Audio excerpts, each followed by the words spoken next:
السلام عليكم. اهلا بيكم في مطبخ حاجة حلوة. لو اول مرة تشوفوني اشتركوا في القناة وفعلوا جرس التنبيه عشان يوصلكوا كل وصفاتنا الجديدة. دايما كده في خلاف بين الامهات والولاد على مين احلى، اكل المطعم ولا اكل البيت. من اشهر الاكلات اللي بيبقى فيها الخلاف هي طبعا البيتزا. دايما كده الولاد بتتريق على بيتزا البيت ويقولوا دي شكلها مش زي بتاعت بره وطعمها مختلف وكل الكلام ده. بس النهارده بقى قررنا نغير فكرتهم عن بيتزا البيت وهنعمل احلى بيتزا، وهتكون احلى من بتاعه المطاعم، والمكونات مضمونه ونظيفه. مش عايزه اطول عليكم، يلا بينا ندخل في وصفتنا النهارده. دي المكونات اللي هنشتغل بيها النهارده. ده انا معايا نص كيلو من الدقيق، كوبايه زبادي، نص كوب من الزيت، كوبايه من اللبن الرايب، وكمان هنحتاج معلقه من السكر، وباكت من الخميره الفوريه، وكوبايه ميه دافيه. هي دي بس كل المكونات اللي هنشتغل بيها ان شاء الله في عمل البيتزا. يلا بينا بسرعة. هنحط في الاول معلقة ملح كده صغيرة على الدقيق، دي مهمة جدا عشان تدي طعم حلو للعجينة. هنفضي باكت الخميرة في المية الدافية، وهنحط عليها معلقة من السكر وندوبها كويس قوي في المية، وهنضيفها على الدقيق بتاعنا زي ما انتوا شايفين كده. وهنحط كوباية اللبن، وهننزل عليهم بعلبة الزبادي واللبن الرايب مهمين جدا جدا في عمل العجينة بتاعة البيتزا، بتخليها ناجحة وهشة جدا وطرية. وهنبدأ نعجن كده بالراحة. اهم حاجة في البيتزا العجن الكويس، لان كل ما العجينة اتعجنت حلو واتخدمت كويس في العجن بتبقى هشة اكتر. انا كده ضفت نص كوباية الزيت، وهبدأ ألم العجينة. طبعا الدقيق بيبقى فيه منه أنواع، ممكن وانتي شغالة تحبي تضيفي جزء بسيط من الدقيق تاني بحيث العجينة تلم معاكي. أنا هنا ضفت نص كوباية تاني من الدقيق عشان العجينة كانت بتلزق معايا.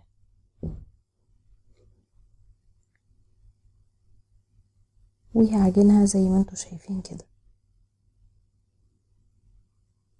هنحط تاني شوية مية صغيرة ونبدأ نلم في العجينة. طبعا كل ما تحتاجي رشة من الزيت بتحطي رشة بسيطة جدا من الزيت وتبدأي تلمي بيها العجينة بتاعتك، بس ما تزوديش في الزيت. لازم عجينة البيتزا تبقى ما بتلزقش في الايد وتلم نفسها خالص. طبعا هي في الاول هتكون بتلزق معاكم، كل ما هتعجنوها اكتر هتلاقوها بتخلص من ايديكم بسهولة. خلاص انا كده حطيت رشة زيت بسيطة خالص الم بيها العجينة. شايفين العجينة بعد ما اتعجنت بقت لما نفسها خالص من الطبق وما بتلزقش في ايدي. كل ما هتعجنوها هتديكوا نتيجة افضل وهتكون احسن وهتكون هشة واكتر طراوة. هنحط رشة زيت على الوش ندهن بيها كده بحيث نسيبها تخمر براحتها زي ما انتوا شايفين كده. هنغطي العجينة بفوطة ونحطها في مكان دافي لمدة ساعة لحد ما حجمها يتضاعف. على ما العجينة بقى تخمر معانا هنبدأ في تجهيز الحشوات بتاعتنا. النهاردة هنعمل حشوات فيهم حشوة تقليدية شوية وفيهم حشوة مختلفة. الحشوة التقليدية دي هنعمل شاورما الفراخ، والحشوة التانية هتكون الكبد والقوانص بتاعة الفراخ. انا هنا عندي نص كيلو من صدور الفراخ متقطع مكعبات صغيرة ومتبل بملح وفلفل وكركم وبصلاية. وعندي نص كيلو من الكبد والقوانص برضو متقطع مكعبات رفيعة. عندي حبة بصل متقطعة ناعم، ودي حبة بصل تانية متقطعة شرايح. عندي فلفل ألوان أحمر وأصفر وأخضر. طبعا الكميات دي ترجع لكم انتوا على حسب الذوق وعلى حسب انتوا هتعملوا كمية قد ايه. في طاسة سخنة فيها 3 معالق من الزيت على النار، اهم حاجة بس تكون سخنة. هنزل فيهم بمكعبات الفراخ تاخد كده صدمة وتتشوح، وهبدأ اقلب فيها لحد ما تاخد لون. على ما تاخد لون كده في طاسة تانية على النار هنزل فيها بحبة البصل المفرومة ناعم بالشكل اللي انتوا شايفينه ده كده،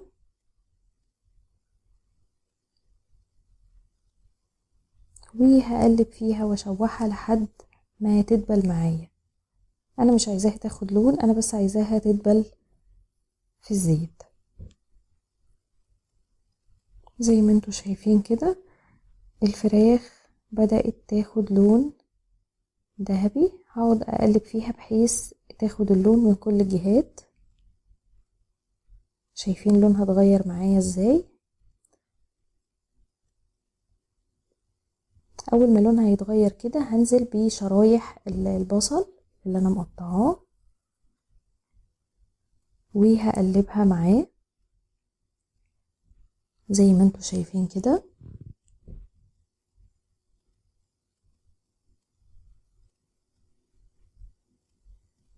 هنقلب البصل برضو المفروم ناعم ده عشان يدبل معانا.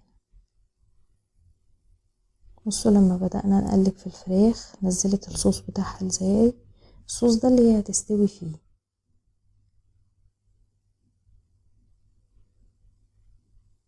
هقلب كويس بحيث البصلة اللي حطيناها تدبل. هنضيف بقى شوية من الفلفل الأخضر والفلفل الأصفر والأحمر كمان. طبعا لو ما عندكيش الفلفل الألوان ممكن الأخضر بس، يعني على حسب المتوفر عندك، يعني ما تأزميش نفسك. وبعد كده هنضيف معلقة من الملح والفلفل الأسود بحيث نتبل الخضار اللي احنا حطيناه، لان الفراخ احنا متبلينها كويس قوي، بس احنا ضفنا ده عشان الخضار يبقى ليه طعم مع الفراخ اللي حطيناها.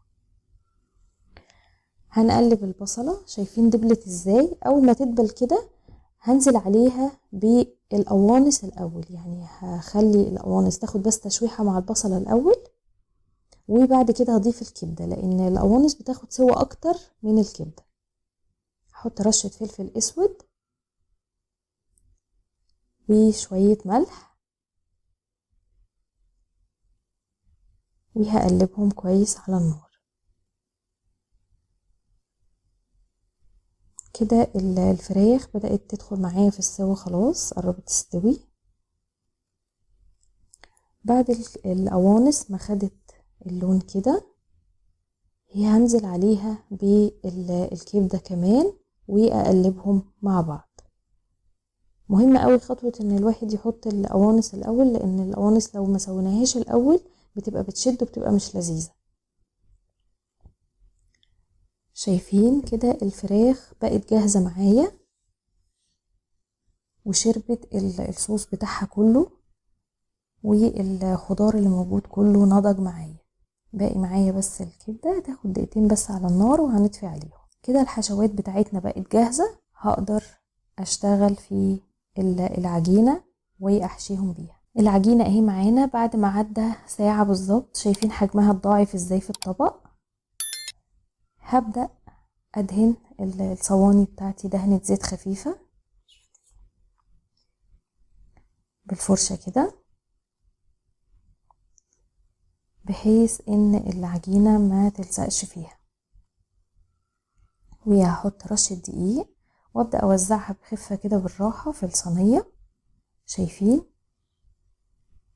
سهلة خالص، الموضوع مش صعب خالص، بس ده خطوة مهمة بحيث ان العجينة ما تلزقش في الصينية. هقطع العجينة 3 قطع. بصوا تتفرد ازاي بسهولة في الصينية. طبعا اللي عنده مردانة ممكن يقدر يستخدمها، انا حبيت ان انا افردها في الصينية بايدي بس اهو، بحيث اوريكم ان الموضوع سهل مش محتاج مردانة. بصوا كل ما هتسيبوها ترتاح كل ما هتكون فردها اسهل في الصينية ومن غير مردانة، وهتبقى رقيقة جدا وبسيطة ومفيش اي مشكلة خالص في فردها. يعني متأزموش نفسكم يعني وتقولوا لازم المردانة والكلام ده، لا، ممكن تفردوا بايديكم عادي. ودي التانية معايا هفردها. هفردهم ال3. شايفين كده انا فردت الصينية التانية.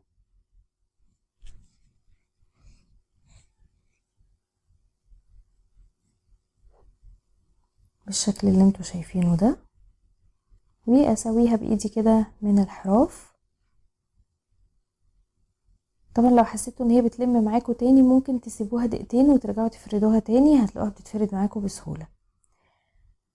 هجيب شوكة وهبدأ اعمل فتحات صغيرة كده بالشوكة في العجينة. دي خطوة مهمة جدا، بتخلي العجينة هشة وبتخرج الهواء منها.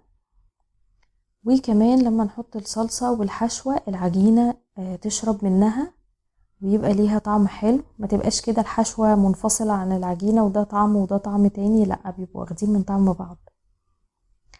اول حاجة هنحطها على الوش الصلصة، اي نوع صلصة عندك، انا ما بيفرقش معايا نوع الصلصة، كل الصلصة بتدي نفس النتيجة، وبفردها كويس على الوش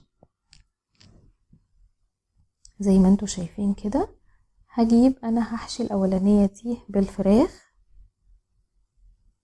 هبدأ اوزع كده الفراخ في الصينية زي ما انتوا شايفين بالشكل ده. وهعمل التانية كمان بالفراخ، انا هعمل واحدة متوسطة وواحدة صغيرة خالص بالفراخ. وهحط بقى قطع زيتون هوزعها على الوش زي ما انتوا شايفين كده. وهنجيب الاخيرة هحشيها بالكبد والقوانص، عايزة اقول لكم اللي بالكبد والقوانص هتعجبكم قوي. وهرش عليها رشة من الفلفل الاخضر والاحمر والاصفر. فرن ساخن مسبقا، هحطها على درجة حرارة 180. مدة الخبزة هتكون نص ساعة. وبعد كده هنحط الجبنة ونرفعها على الشواية كده. ده شكلها بعد ما عدى النص ساعة. هبدأ اطلعها ورش الجبنة الموتزاريلا على الوش. طبعا ممكن تحطوا شيدر او ممكن تحطوا ميكس جبن زي ما انتوا عايزين. وهنحطها تحت الشواية 3 دقايق وتطلع في الفرن. دي كانت البيتزا اللي عملناها معاكم النهاردة، بالهنا والشفا. لو عجبكم الفيديو دوسوا لايك وشيروا الفيديو لكل اصحابكم، عايزين الفيديو ده يوصل لاكبر عدد من اللايكات.